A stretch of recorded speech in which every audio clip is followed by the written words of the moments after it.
The captain wakes up in his room. Good morning, Captain Rain. It is 600 hours. All systems are operational and the crew has begun their morning routines. I have noted your statement, Captain. Would you like me to analyze your sleep patterns for any anomalies? Perhaps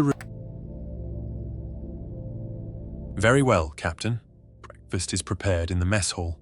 The daily report from each department has been compiled and is awaiting your review in the ready room. Acknowledged, Captain.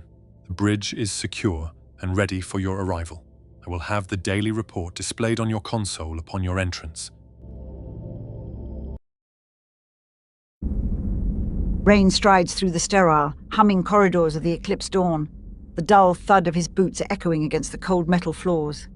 The ship's interior is a labyrinth of identical passageways, each intersection marked by the faint glow of emergency lights and the ever-present hum of the ship's life support systems. He moves with a purposeful gait, his destination the bridge, the nerve center of the vessel. His hands are clasped behind his back, the fabric of his uniform stretching taut across his shoulders. Captain on the deck, Sarah Verdon, Commander, reporting. All departments are at full operational capacity. Morning, Captain. All systems green on the bridge. We're ready when you are, sir.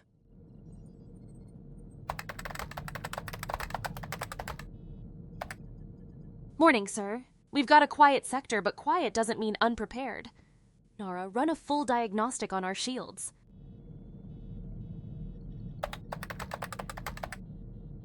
Shield diagnostics are unnecessary at this time, Commander. Our current energy output is at optimal levels, and all systems are performing within expected parameters. There is no indication of impending threats in our vicinity. Agreed, sir. We're not chasing ghosts today. Besides, I'd rather keep the power reserves topped off, just in case.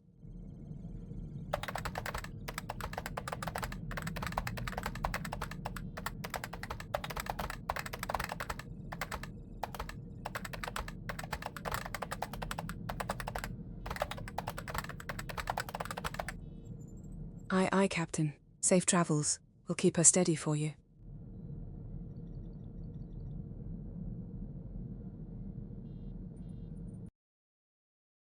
Narration Wren's boots echoed down the long, dimly lit corridor, each step a measured thud against the cold metal deck. The hum of the ship's systems was a constant companion, a low drone that seemed to pulse in time with his heartbeat. He walked with a deliberate pace, his hands clasped behind his back, the fabric of his uniform stretching taut across his shoulders. The corridors were a maze of identical passageways, each intersection marked by the faint glow of emergency lights and the ever-present hum of the ship's life support systems. You're up early, Captain. I expected you to be in the mess, not down here in the armory. Something on your mind?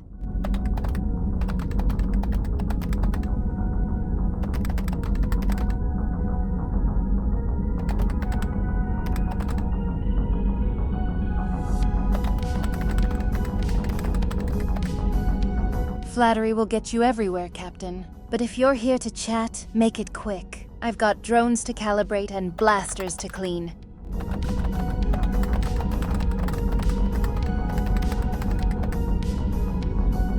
The mech suits are in top condition, Captain. Every one of them is prepped and ready for action. We've got enough firepower down here to take on a small fleet.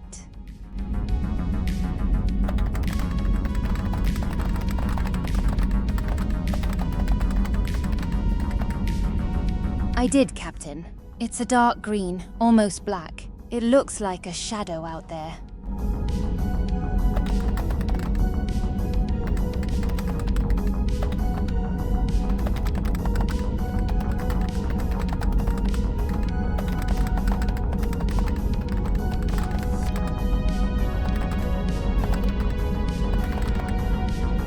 And Captain, next time you want something done, just say the word. My job is to make sure you and this crew are always ready for the worst.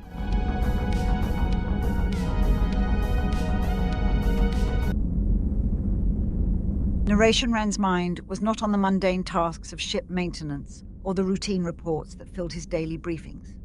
Instead, his thoughts were drawn to the enigmatic allure of Dr. Celine Vera, his lover and the ship's chief science officer, her provocative spacesuit, tailored to accentuate her curves.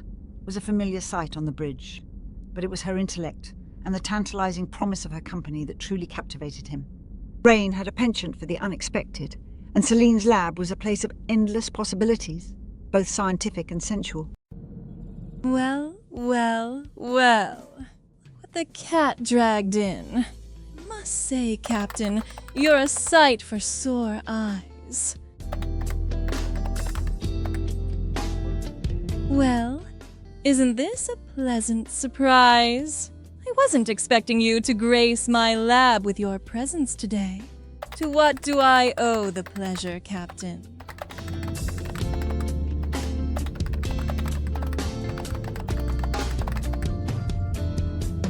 Oh, darling. You know how to make a woman feel special. I must admit, I've been rather occupied with some stimulating experiments. But for you, I can always make time.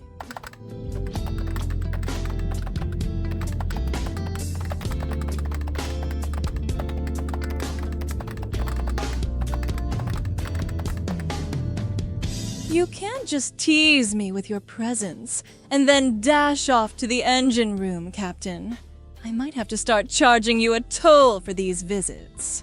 Besides, Felix can wait.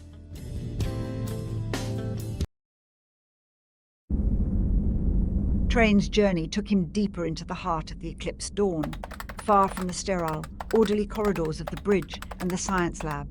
The air grew warmer, thicker, and the hum of the ship's systems morphed into a throbbing pulse, a testament to the raw power that coursed through the vessel's veins. The engine room was the ship's lifeblood, a chaotic symphony of clanking metal, hissing steam, and the occasional spark that danced like a mischievous spirit in the gloom. Rain's destination was the domain of Chief Engineer Felix Marrow, a man whose brilliance was as boundless as the void outside the ship's hull. Well, well, well, look what the cosmic winds blew in. Captain Rain, what brings you to my humble abode? You're just in time.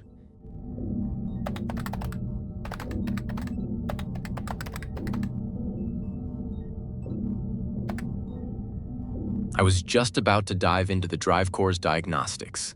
She's been acting a bit temperamental lately, like a sulking teenager. I think she's got a few things to tell me, and I'm all ears.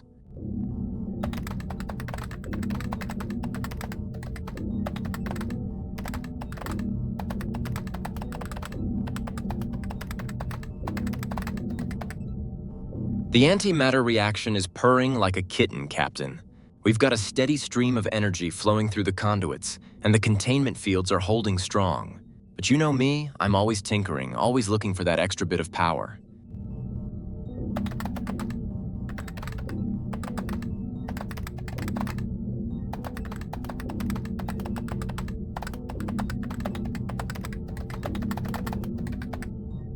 Haha, funny you should mention that, Captain.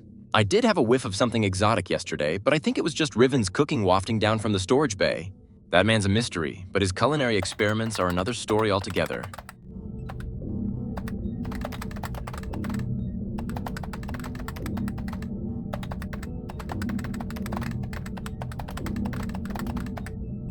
Oh, don't worry about Riven, Captain. Just bring some earplugs and a strong stomach. Now, about the drive core, I think we should beef up the cooling systems.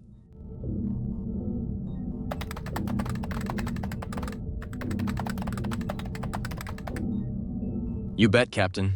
She's not just a ship, she's a living, breathing beast, and she needs her comforts. Speaking of which, I've been tinkering with a new idea for the thrusters.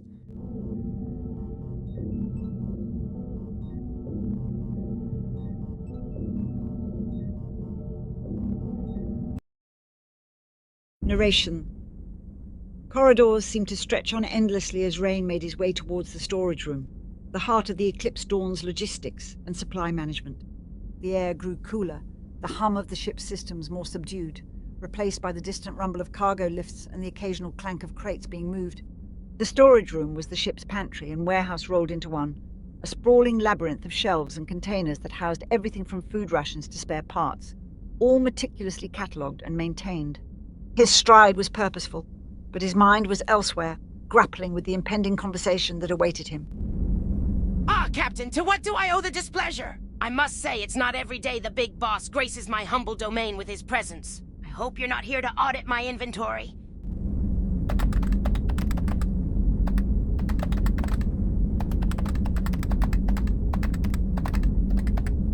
Things are interesting, Captain. I've got a few new toys to show you, if you're up for it.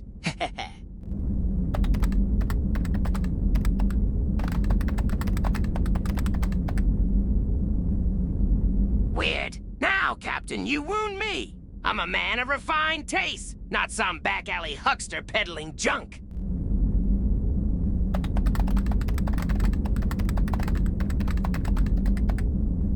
Well, Captain, I've got a few curiosities that might tickle your fancy. I've got a crate of old tech, stuff from before the Great Exodus. Some of it's junk, but there's a few gems in there.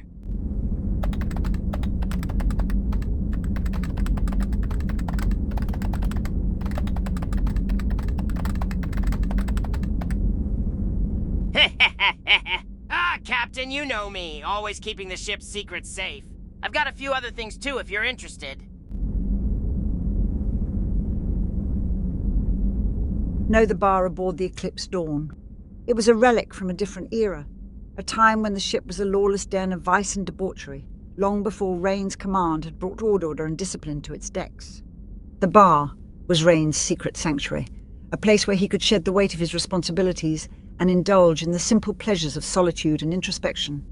Tonight, it called to him with a primal, almost magnetic pull, promising a respite from the ceaseless demands of captaincy and the tangled web of his personal desires. Captain Rain, I have completed a comprehensive scan of the ship's systems. All departments are functioning optimally. However, I did... Captain, you look like you've had a day. Come on, grab a seat. I've got just the thing to take the edge off.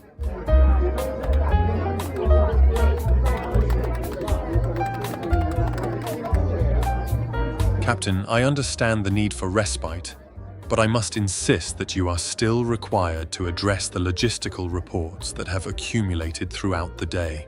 Your duties as captain do not cease merely because you have entered a zone of relaxation.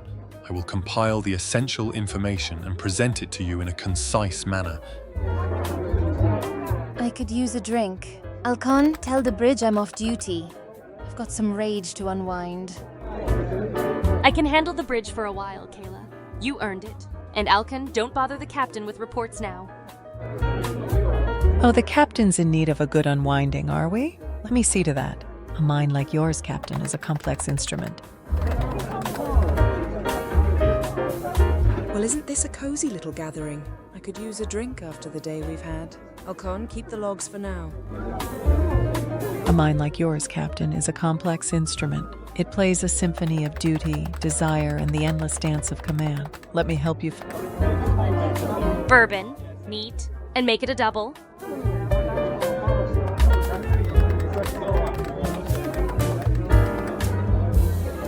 Bourbon for me too, but make it a triple. I've got a few knots to untie after today's routine. And Riven, if you're joining us, make it something strong. Ah, a triple! You drive a hard bargain, Captain! For me, I'll have whatever's strongest and most forbidden. I must inform you that while I can facilitate the distribution of beverages, I cannot partake in or endorse the consumption of alcoholic substances. However, I will ensure that your drinks are served promptly and to your specifications. You're leaving so soon, Captain? We've barely had a chance to unwind.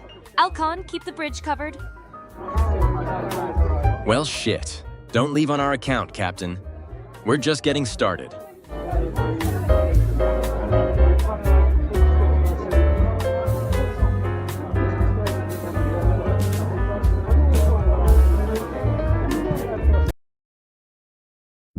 It was not a sudden decision, nor was it a whim born of the moment's indulgence. Rain's departure from the bar was a calculated retreat, a strategic withdrawal from the encroaching comfort that threatened to dull his senses and cloud his judgment.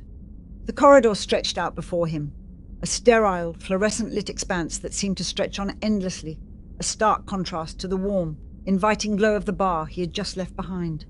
The hum of the ship's systems was a constant, soothing drone, a reminder of the ever-present machinery that kept the Eclipse Dawn aloft amidst the void.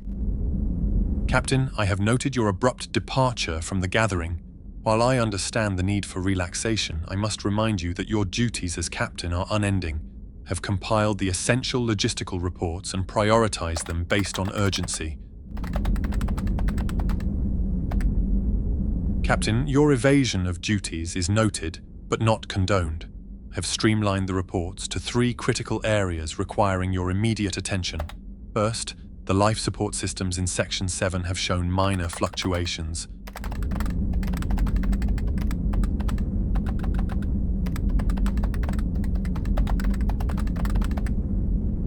First Officer Sierra Verdon is currently on the bridge, relieving Kayla Strix of her duties. She is overseeing the ship's operational status and ensuring all systems are functioning optimally. Shall I establish a direct communication link with her for you, Captain? Indeed, she was present in the bar with the rest of the crew. However, she has since returned to her post on the bridge, demonstrating her commitment to maintaining the ship's operational integrity. It is a quality I have observed in her consistently.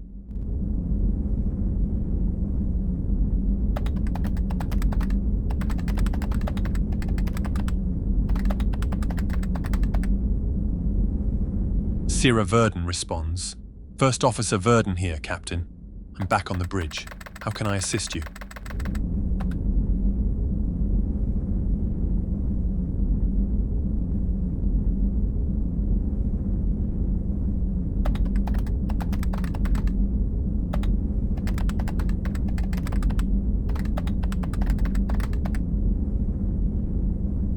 First Officer Verdun here, Captain.